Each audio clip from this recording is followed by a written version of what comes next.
there any I don't know, anything special he does that you're kind of like, obviously you said you need to train hard because you're the one that needs to be in the fight, but is there anything special that he does that you're kind of like need to pay attention to?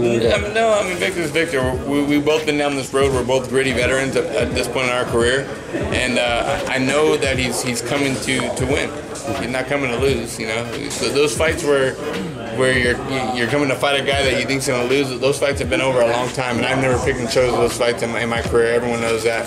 But it's an exciting fight for the fans, and I think everyone's going to get a treat September 30th. John, take us into when fights of yours when you do get knocked down or you are hurt, and everyone sees it, and obviously you're feeling like, what is it that you tell yourself to bring yourself back? It's happened countless times. You bring yourself back and you overcome and you win. Say, oh hell no, he just hit me. No, I mean, it's a mindset. It literally is a mindset. I mean, if you met me outside of the ring, we can go have dinner, go have a drink, whatever. But when I'm in that ring, I hate to sound cliche and I hate to sound like, the family man of the year, but I do it for my family. This is how I provide for my family, man. And I've been blessed because of boxing, and I don't ever want to give it up. I don't ever want to let it go. This is what I do. This is how I make my money. So I definitely put it all on the line. Like you were saying, this would kind of be your basically splash into 147. Yes.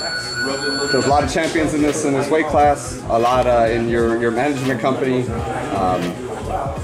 Porter just beat Danny Garcia, obviously Spence. Mikey's talking about fighting Spence. I mean, is there a name that you're specifically kind of looking at with the victory? Again, I hate sounding cliche, but really, Victor deserves my undivided attention, especially in this fight, because he is a big, strong guy. He's a strong puncher at 47. I never really picked the easy guys when I go up to my next weight. My first fight into 140 was Lucas Matissa, at the time when Lucas was Lucas. And I expect fireworks for this fight as well, but no, I don't want to look too much past the 30th because, as far as I'm concerned, the 30th is my fight. Thanks, man. Pretty simple question. Is it going to be on a Sunday? Does that even matter? No, it throws me way off, man, because I'm going to miss the Rams. Well, the Rams are not even playing because they're playing Minnesota, actually, the week before, so it worked out good. I coordinated well with the Rams. But, no, it doesn't. I mean, maybe the weigh-ins will be on Saturday. Everything's just a day ahead, so not a big deal. As for training camp, some fighters say training smarter, some fighters train hard. At this point of your career now, how's training camp? Is it harder? Is it easier now that you're a veteran? You're just used to doing certain things that get easier, or just train smarter? I've been down that gritty road before, man, and that gritty road is not one for everybody. And I've been down it on numerous occasions. So training is like it's just something I do. It's what I do, and to me, it's gone well.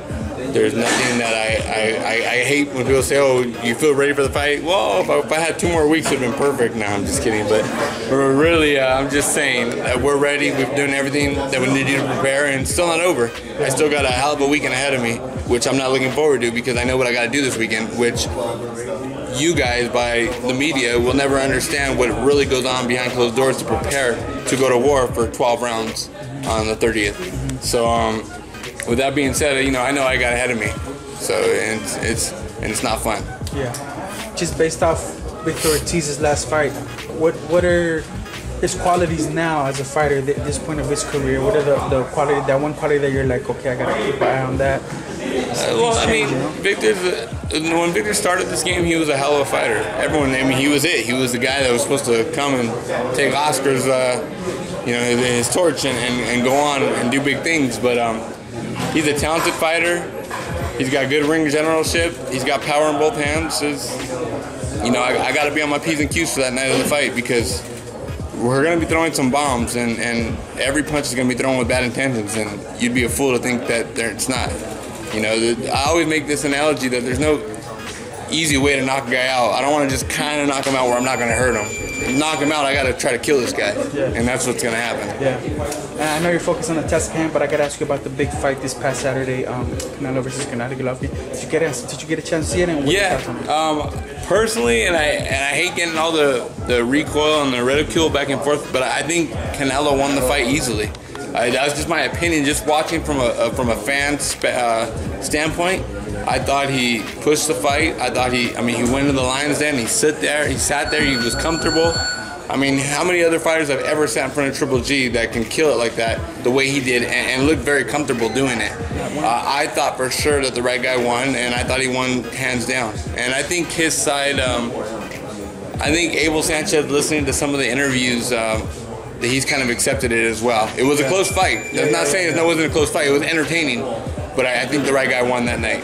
Was the style that Canelo fought in, that surprised you?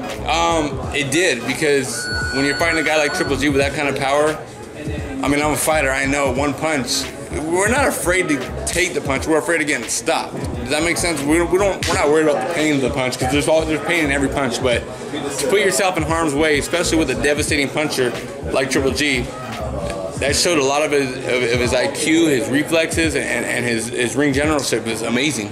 Yeah. And it showed that night. And I thought the right guy won very easily. Yeah. Not easily like it was an easy fight, but it was an easy decision in my, if I was voting, easy who fight would to win. Score. Yes, for me. Do you think things will be easier for him in a third fight? It looks like that's going to happen for sure sometime. I would think it would happen.